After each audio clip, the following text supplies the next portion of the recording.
Bismillahirrahmanirrahim. Assalamualaikum warahmatullahi wabarakatuh. Alhamdulillah wa bihi nasta'in ala umuri dunya waddin wa salatu wassalamu ala rasulillah jema'in amma ba'du.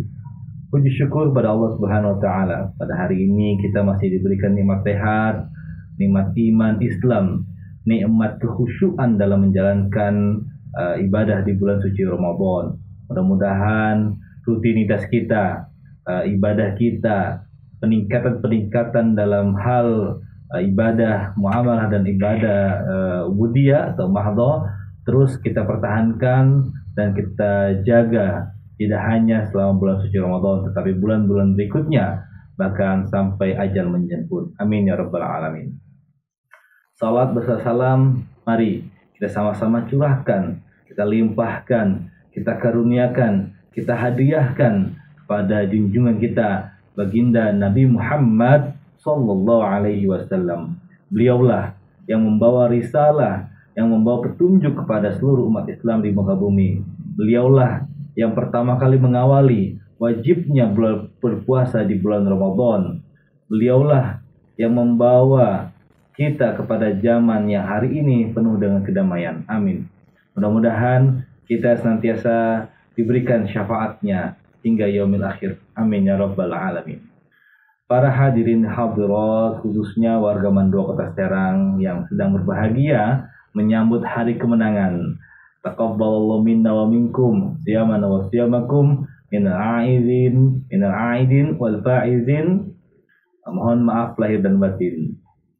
Mungkin kata-kata itu yang akan meramaikan silaturahmi kita di awal bulan Syawal nanti. Mudah-mudahan kita semuanya diberikan hari kemenangan yang betul-betul memenangkan kita daripada melawan hawa nafsu diri kita sendiri. Mudah-mudahan kita betul-betul mendapatkan karunia hari di mana Allah menerima semua amal ibadah kita. Taqabbalallahu minna wa minkum. Allah menerima kita dan semuanya. Siyamana wa siyamakum, ibadah puasa kita dan kita semuanya. Minal aidin, kita kembali kepada Allah, kita kembali kepada fitrah kita kembali suci, kembali dari nol, kita kembali dari titik di mana kita mendapatkan hidup yang penuh berkah. Wal faizin, dan kita akan meraih kemenangan, menang melawan hawa nafsu kita, menang melawan kemalasan kita, menang melawan kebodohan dalam diri kita. Amin ya rabbal alamin. Para saudara kaum muslimin dan muslimat, khususnya warga Mandua Kota Serang, dimanapun Anda berada, perlu kiranya dalam menghadapi, kita menyambut Idul Fitri ini memperhatikan beberapa kesunahan-kesunahan yang dianjurkan oleh Nabi Muhammad SAW. Di antaranya yaitu pertama, ketika datang 1 Syawal 1442 Hijriah nanti, hendaklah kita memperbanyak amalan ibadah kepada Allah Subhanahu wa taala. Karena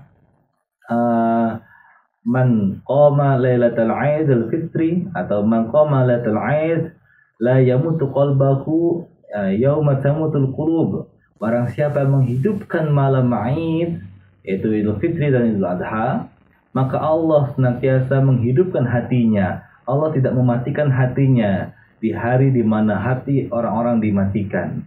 Maka kesunahan yang pertama di malam Idul Fitri nanti, mari tetap menjaga ibadah kita, memperbanyak ibadah kita, ya, menjaga sholat kita, menjaga dawam wudhu kita, menjaga zikir kita kepada Allah Subhanahu wa taala, terutama menjaga bacaan sholawat kita.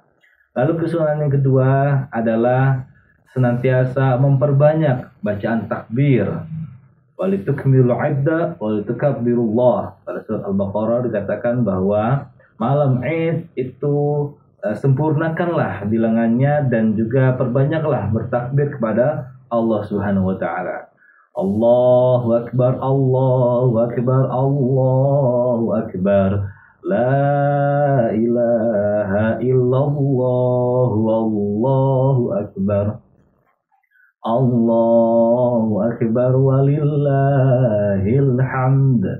Allahu akbar, maha besar Allah. Allahu akbar, maha besar Allah. Allahu Akbar, Maha Besar Allah. Terus kita kumandangkan, kita perbanyak bacaan takbir. Tidak hanya di masjid, di rumah, di dapur, di kantor, di mobil ketika perjalanan, ataupun dimanapun Anda berada, perbanyak takbir. Ketika kalau tidak bisa besar, maka minimalnya bertakbirlah dalam hati kita bahwa kita menyambut hari kemenangan, menyambut hari yang spesial dalam kalangan umat Islam. Lalu kesunahan yang berikutnya yaitu terutama ketika menjelang sholat Id, kita disunahkan untuk mandi. Mandi ini berlaku kesunahannya tidak hanya kepada orang-orang yang suci dalam arti terlepas dari haid dan nifas, bahkan para wanita yang haid dan nifas pun dianjurkan untuk melaksanakan mandi Idul Fitri dalam rangka menyambut hari kemenangan, membersihkan tubuh kita. Setelah kita membersihkan hati kita, maka mudah-mudahan lahir batin kita menjadi suci dan bersih. Amin. Jangan lupakan kesunahan mandi ya. Lalu kesunahan berikutnya adalah sunnah untuk makan dulu sebelum sholat Id. Jika sebelumnya kita berpuasa menahan makan ketika pagi, maka di 1 Syawal ini silakan dianjurkan kita terlebih dahulu untuk memakan makanan, baik itu kurma ataupun roti ataupun makanan yang ada di sekitar kita. Namun makannya tidak usah terlalu banyak. Ini hanya menjadi syarat untuk kita menghargai hari kemenangan. Kesunahan berikutnya yaitu adalah menunaikan sholat Id. Tentu saja ini merupakan sunnah muakkad yang dilaksanakan hanya setahun 2 kali, yaitu Idul Adha dan Idul Fitri yang insya Allah besok akan kita laksanakan bersama-sama. Ini merupakan sunnah muakkad. Bahkan wanita yang berhalangan, wanita-wanita atau perempuan yang sedang dalam keadaan tidak suci, haid maupun nifas, disunahkan untuk datang hadir menghadiri sholat Id berjamaah. Bukan untuk mengikuti sholatnya, melainkan untuk mendengar tausiahnya, mendengar ceramahnya, mendengar takbir akbarnya, mendengar petua-petua nasihat untuk bisa menjadi pribadi yang lebih baik lagi. Lalu kesunahan berikutnya, ketika hendak pergi ke masjid atau ke tempat yang melaksanakan sholat Id, hendaklah untuk berjalan kaki. Ini disunahkan. Nabi memerintahkan memerintahkan para sahabatnya untuk berjalan kaki menuju masjid di hari Idul Fitri. Dengan harapan ketika kita berjalan kaki, kita akan bertemu dengan sanak famili, kerabat, orang terdekat kita, dan kita bisa saling bertukar sapa, saling menyapa, saling menebar senyum, menebar kerahmatan, menebar kasih sayang kepada orang-orang kita temui selama perjalanan. Kesunahan yang berikutnya yaitu ketika kita akan datang ke masjid, disunahkan untuk mengambil rute yang berbeda antara jalan pergi dan jalan pulang. Kalau perginya kita lewat jalan A, maka disunahkan pulangnya melalui jalan B. Maka bahkan disunahkan untuk pergi dengan jalan yang rute yang lebih jauh dari sebelumnya. Jadi kalau misalnya kita mau ke masjid harusnya cuma 10 langkah atau 20 langkah nyampai, silakan berputar lebih jauh untuk memperbanyak nilai pahalanya. Semakin banyak langkah kaki kita ayunkan, maka Allah Subhanahu wa taala makin banyak mencatat pahala dan kebaikan kita.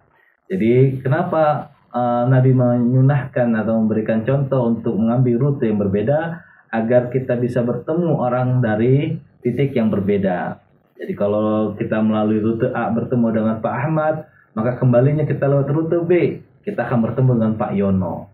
Nah, ini akan menjadikan buah silaturahmi kita semakin luas dan semakin menebar ke berbagai penjuru di sekitar wilayah kita. Kemudian kesunahan berikutnya yaitu dalam merayakan Hari Raya Idul Fitri, kita disunahkan untuk saling bersilaturahmi, memberikan tahniah, memberikan ucapan, memberikan kata-kata indah, bahkan memberikan maaf kepada orang-orang lain selain daripada kita meminta maaf. Nah, di budaya di Indonesia kita sering mendengar kata minal aidin wal faizin.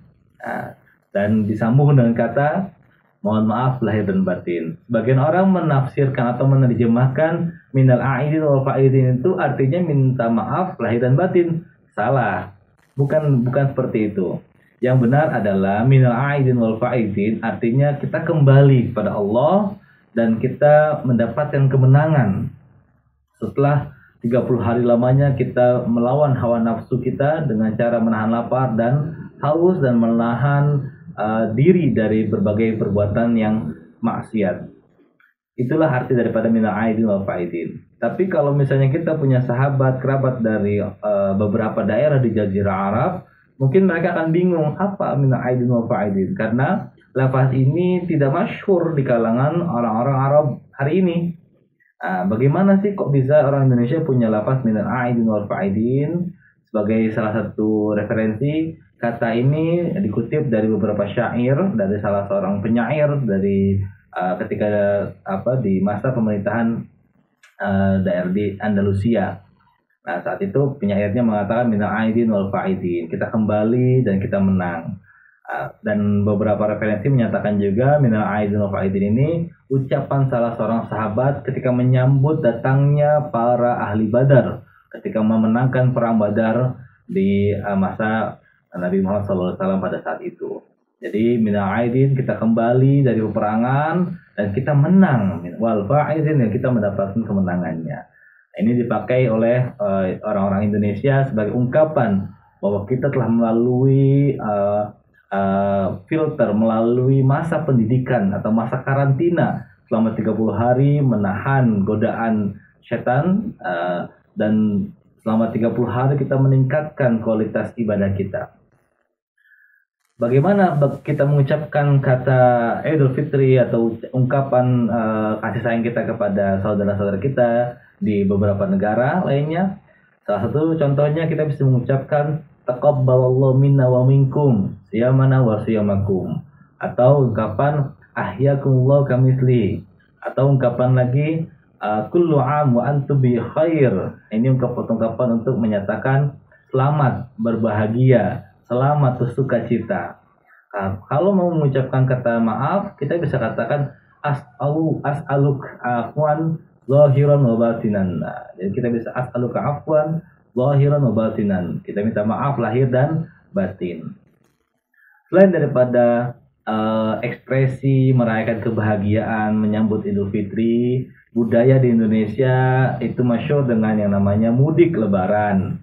Nah, namun sayangnya tahun ini kita terpaksa dan harus menerima apa adanya keadaan kita, bahwa mudik lebaran tahun ini dilarang di beberapa daerah. Bagi saudara-saudara saya, saudara kita yang tidak bisa mudik lebaran, mudah-mudahan tetap mendapatkan kebahagiaannya, tetap mendapatkan keberkahannya, dan tetap melaksanakan Idul Fitri dengan semangat kemenangan, meskipun tidak berkumpul dengan sanak saudara dan famili maupun keluarga. Mari kita sama-sama membesarkan hati, kita sama-sama menjadikan Ramadan ini sebagai pintu masuk kemuliaan dalam diri kita sendiri masing-masing. Kemudian budaya kita selain daripada mudik lebaran, kita juga punya budaya THR, tunjangan hari raya. Apakah budaya ini ada di negara-negara lain, terutama negara Islam di Jazirah Arab? Sebetulnya budaya ini ada, tapi tidak seperti di kita yang THR merupakan sebuah kewajiban yang sangat vital, kalau boleh saya bilang, bahwa ini merupakan cara kita, ekspresi kita dalam merayakan hari kemenangan dengan berbagi sesama, memberikan tunjangan hari raya, baik dari orang tua kepada anaknya maupun dari anaknya kepada orang tuanya, atau dari sama umat Islam kepada umat Islam, atau justru lintas agama. Dibolehkan saja kita memberikan THR kepada orang-orang yang tidak seagama dengan kita dalam rangka merayakan hari kemenangan. Nah, seperti itulah kesunahan-kesunahan yang harus kita perhatikan selama menjelang hari kemenangan Idul Fitri 1442. Saya secara pribadi mengucapkan selamat Hari Raya Kemenangan Umat Islam, selamat Hari Raya Idul Fitri. Mudah-mudahan Allah Subhanahu wa taala mengangkat dosa-dosa kita dan Allah Subhanahu wa taala menjadikan kita pribadi yang lebih baik lagi, pribadi yang menebar kasih sayang, pribadi yang menjalin silaturahmi, silatul wajhi, dan silatul ruh, pribadi yang saling mempererat tali persaudaraan, pribadi yang penuh toleransi, penuh kedamaian, pribadi yang menebarkan senyum dan menebarkan manfaat pada sesama manusia. Khairun nas anfa'uhum linnas. Sebaik-baik manusia adalah yang bermanfaat untuk manusia lainnya. Sekian dari saya, mohon maaf lahir dan batin. Billahi taufiq wal hidayah. Ihdinas shiratal mustaqim. Wallahu muwaffiq ila aqwamit thoriq. Wassalamualaikum warahmatullahi wabarakatuh.